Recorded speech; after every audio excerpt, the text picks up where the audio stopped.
प्रणाम मित्रों। तो चलिए हम लोग मेरे राम का मुकुट भीग रहा है नामक निबंध को आगे पढ़ते हैं। कोई गीत नहीं गाता, सीता जंगल की सूखी लकड़ी बीनती है, जलाकर अंजोर करती है। अंजोर का अर्थ होता है उजाला करना। और जुड़वा बच्चों का मुंह निहारती है।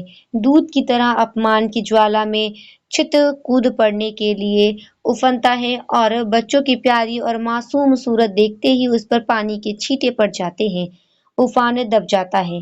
पर इस निर्वासन में भी सीता का सौभाग्य अखंडित है। वह राम के मुकुट को तब भी प्रमाणित करता है। मुकुटधारी राम को निर्वासन से भी बड़ी व्यथा देता है और एक बार और अयोध्या जंगल बन जाती है। स्नेह की रसधार रेत बन जाती है। सब कुछ उलट पुलट जाता है। भवभूति के शब्दों में पहचान की बस एक निशानी बच जाती है। दूर ऊंचे खड़े तटस्थ पहाड़ राज मुकुट में जड़े हीरो की चमक के सैकड़ों शिखर एकदम कठोर, तीखे और निर्मम। राम का मुकुट इतना भारी हो उठता है कि राम उस बोझ से कराह उठते हैं और इस वेदना के चित्कार में सीता के माथे का सिंदूर और दमक उठता है। सीता का वर्चस्व और प्रखर हो उठता है। कुर्सी पर पड़े पड़े यह सब सोचते सोचते 4 बजने को आए।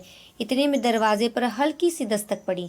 चिरंजीवी निचली मंजिल से ऊपर नहीं चढ़े। सहमी हुई कृष्णा, मेरी मेहमान लड़की, बोली, दरवाज़ा खोलिए। आंखों में इतनी कातरता कि कुछ कहते नहीं बना। सिर्फ इतना कहा कि तुम लोगों को इसका क्या अंदाज़ा होगा कि हम कितने परेशान रहे हैं। भोजन दूध धरा रह गया, किसी ने भी छुआ नहीं। मुंह ढाँपकर सोने का बहाना शुरू हुआ।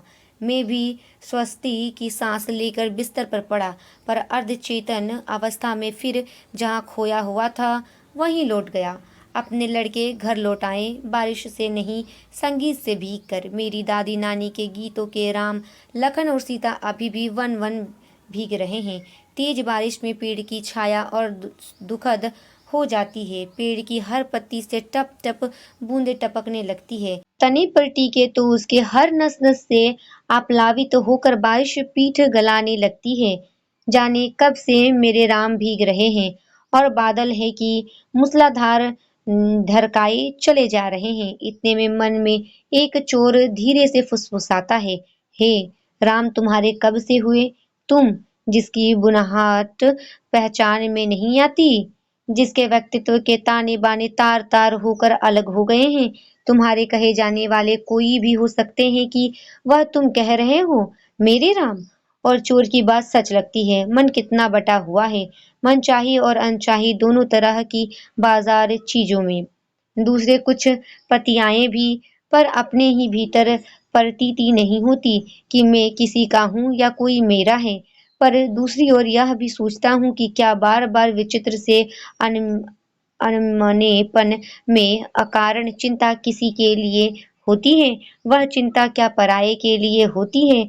वह क्या कुछ भी अपना नहीं है? फिर इस अनमनेपन में ही क्या राम अपनाने के लिए हाथ नहीं बढ़ाते आए हैं? क्या ना कुछ होना और ना कुछ बनाना ही अपनाने की उनकी बढ़ी हुई शर्त नहीं है? तार टूट जाता है, मेरे राम का मुकुट भीग रहा है, यह भीतर से कहाँ पाऊं? अपनी उदासी से ऐसा चिपकाओ, अपने सकरे से दर्द से ऐसा रिश्ता, राम को अपना कहने के लिए केवल उनके लिए भरा हुआ हृदय कहाँ पाऊं? मैं शब्दों के घने जंगल में घिर गया हूँ। जानता हूँ इन्हीं जंगलों के आसपास किसी टेगड़ी पर राम की पर्णकुटी है, पर इन उलझाने वाले शब्दों के अलावा मेरे पास कोई राह नहीं।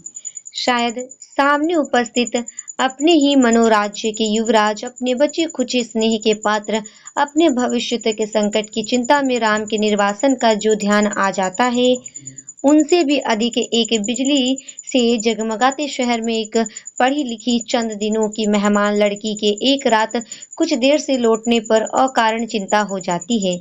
उसमें सीता का ख्याल आ जाता है।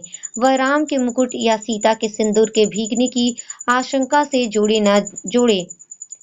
आज की दरिद्र अर्थहीन उदासी को कुछ ऐसा अर्थ नहीं दे देता जिससे जिंदगी ऊब से कुछ उबर सके। और इतने में पूरब से हल्की उजास आती है और शहर के इस शोर भरे बियाबान में चक्की के स्वर के साथ चढ़ती उतरती जतसार गीती हल्की सी सिहरन पैदा कर जाती है। मोरे राम के भीजे मुकुटवा और अमचूर की तरह विश्वविद्यालय जीवन की नीरसता में सूखा मन कुछ जरूर ऊपरी सतह पर ही सही भीगता भीगता नहीं तो कुछ नम तो हो ही जाता है और महीनों की उमड़ी धुमड़ी उदासी बरसने बरसने को आ जाती है।